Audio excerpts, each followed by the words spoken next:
On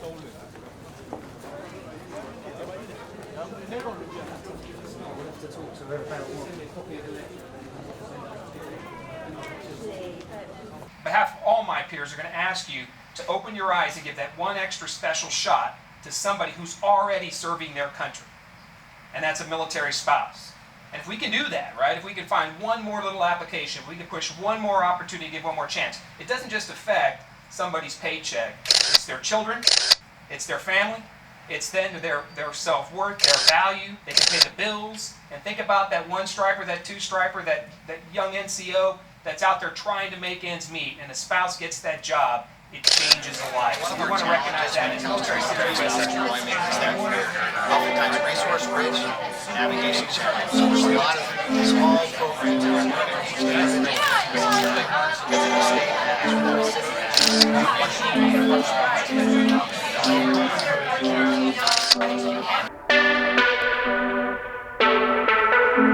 I have this old notebook where I write things I need to remember. I've called it the Book of Knives. An old girlfriend got it for me. I'm not sure if that detail is important, but yeah, probably not. There's a quote I wrote down. It must have been important to me at the time. This was 2011. It's by Michelle Hodkin. I'll walk forever with stories inside me that the people I love the most can never hear. This is truer today than then. I wonder if that's a writer thing. Anyways, the Book of Knives is really a collection of pretenses and memories. For as long as I can remember, I've been writing words on paper so I can see what I think. I'm not a poet on purpose, I just gotta write. That's my job. I have a responsibility to reveal the beauty of something so simple that you took it for granted. Or I'm trying to remember who I've been, where I'm going, just trying to prove what I believe. After all, what you do is simply proof why you do it. I'll walk forever with stories inside me that the people I love the most can never hear. This means I take secrets to the grave. But I pay tribute to those who paid for my education, for those who gave all, who taught me trading a life for a life is fair enough, who taught me the most profound things are inexpressible, the most important things are the hardest to say and write. I used to think words were inert. They're not. They contain soul. It's measurable. Therefore, it exists. In my book, I wrote, spend more time with people who challenge you, who respect you, and fight for what matters. Truer today than then. I believe filmmaking is a mistakist art form. Yeah. You know what I mean? Did you ever see Apocalypse Now? No. You never saw it? I don't watch movies. Okay, so like, there's a part where... Or wait, you don't actually know I watch movies.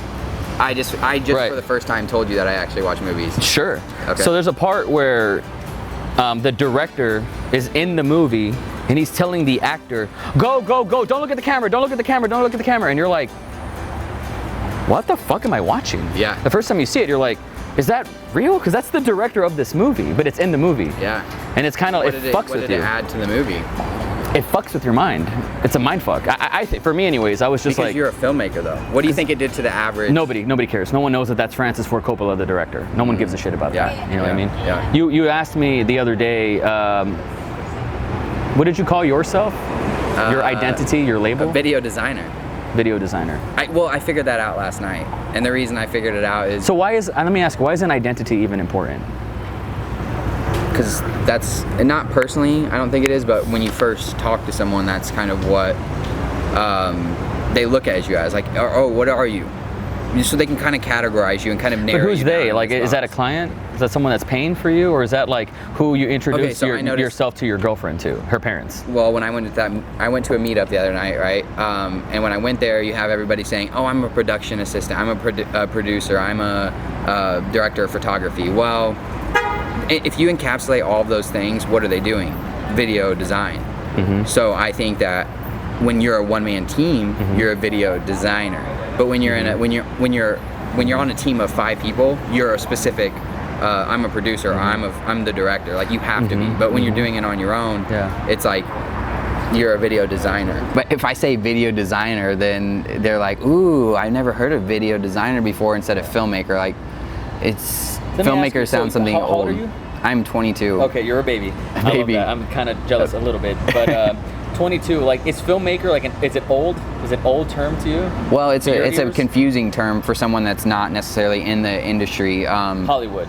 Yeah, if you're not in movie. Yeah, I think that's even confusing to me. Like, when you call yourself a filmmaker but you say you want to be a producer, that is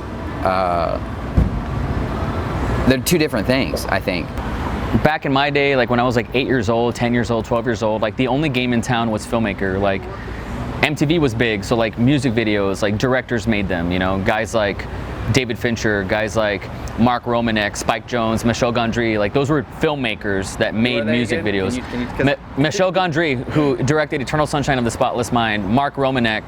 No, I just don't watch that. You know that I don't watch that. You don't consume content or whatever, which is cool. YouTube. You don't watch movies, which is weird, but I mean, and you call yourself a filmmaker or whatever you call yourself, but for me, like, it's romantic, you know what I mean? It's like saying I'm a poet, you know? I'm a poet. Like, a rapper will be like, I'm a poet, you know what I mean? Like, that's me. Like, if you're a rapper today and you're on the come up, you're probably not gonna call yourself an MC, and I get that. You're gonna call yourself a hip hop artist or whatever, but for me, like, filmmaking was always the jam. Like, even though now it's an antiquated term, like with YouTubers and everything, like, what pays my bills aren't films, it's YouTube content and digital content, but I don't want to call myself like a digital videographer because I only shoot the camera because I have to. I only edit because I have to.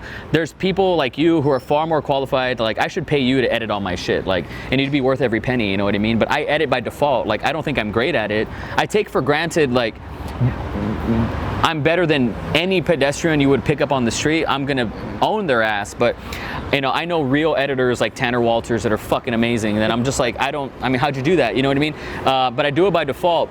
And so, like, but that's the job of the artist, you know what I mean? Like, the eye of the poet is the filmmaker. Like, you see what I want you to see. Like, that's the whole thing. That's the filmmaker, you know what I mean? I don't think it's a better term, and you know what? And it works against me. In 2018, it works against me. Like, people want to hear me say, I think video designer would probably get me more work. I think I'd get more money that way, to be honest. But I say filmmaker, but that works against me because people think, like, if I'm gonna go out and make something for them, that I'm gonna create the set.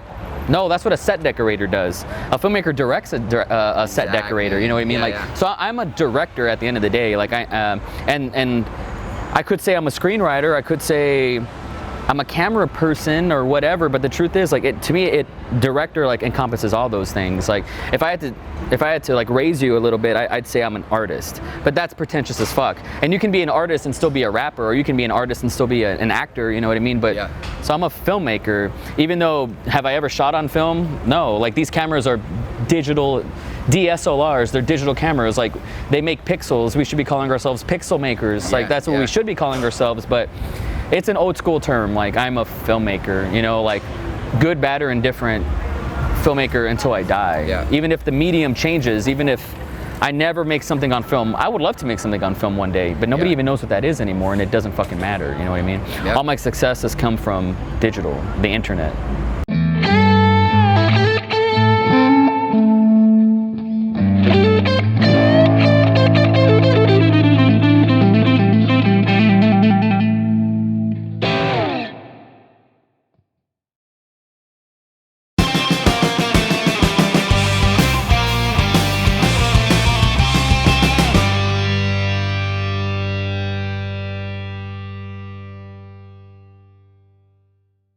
I mean, that's just who I am. It's in my bones. Like, my first memory was of a movie, you know what I mean? Like, the toys I had growing up were toys from movies, like Terminator, you know, Teenage Mutant Ninja Turtles or whatever. Like, it's all movie stuff, you know? And so that's who I am still to this day, like, until the day I die. But you call yourself...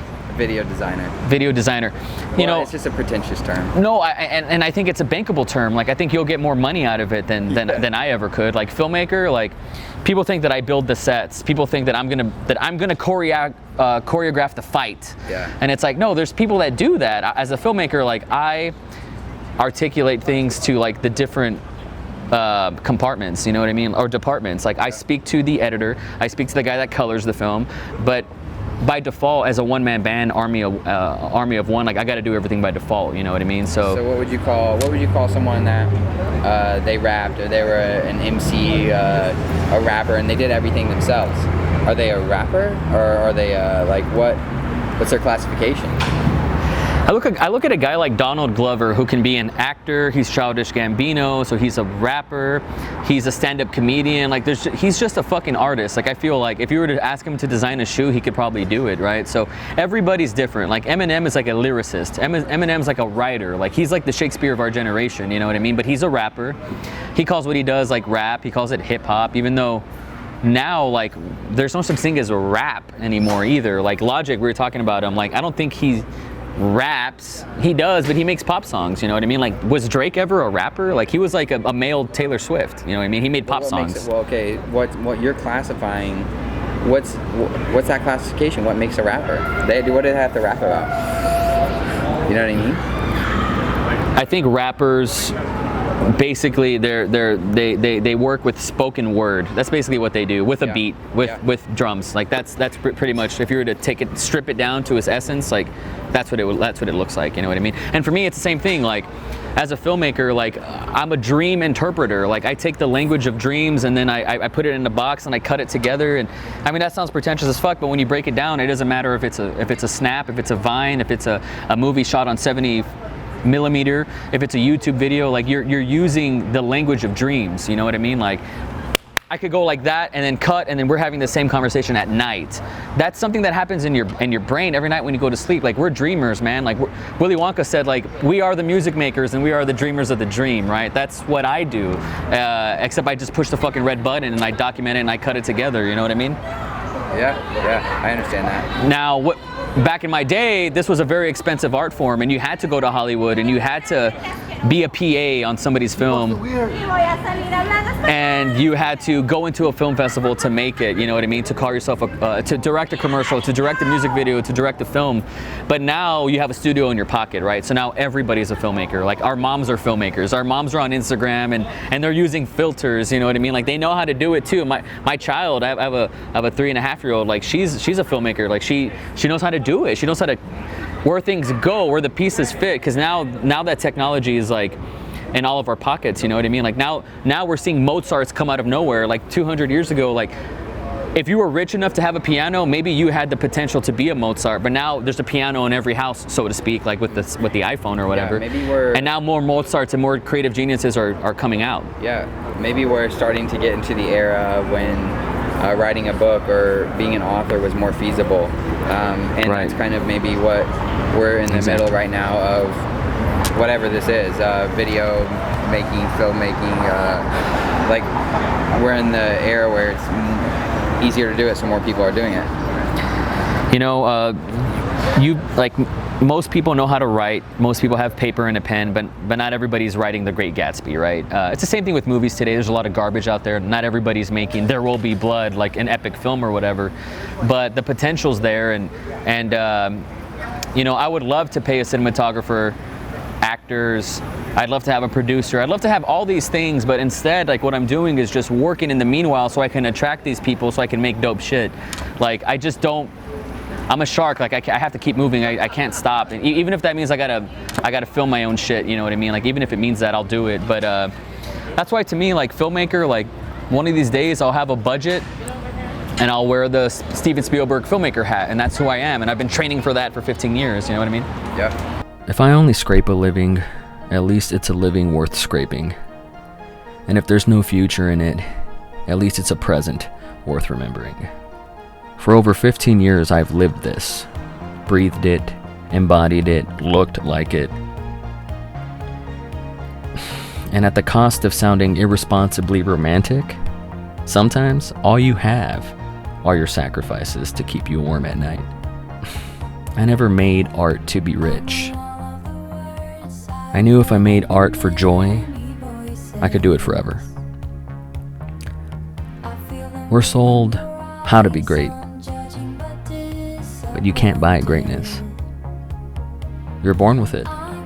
You forgot. It's okay. There's no greatness without the passion to be great. It's okay to want more, but that's why we're flawed. And here's how you ruin it. You get these things, you pay the price, you trade time for material things, then you wish for what you had. You were born with it. You forgot.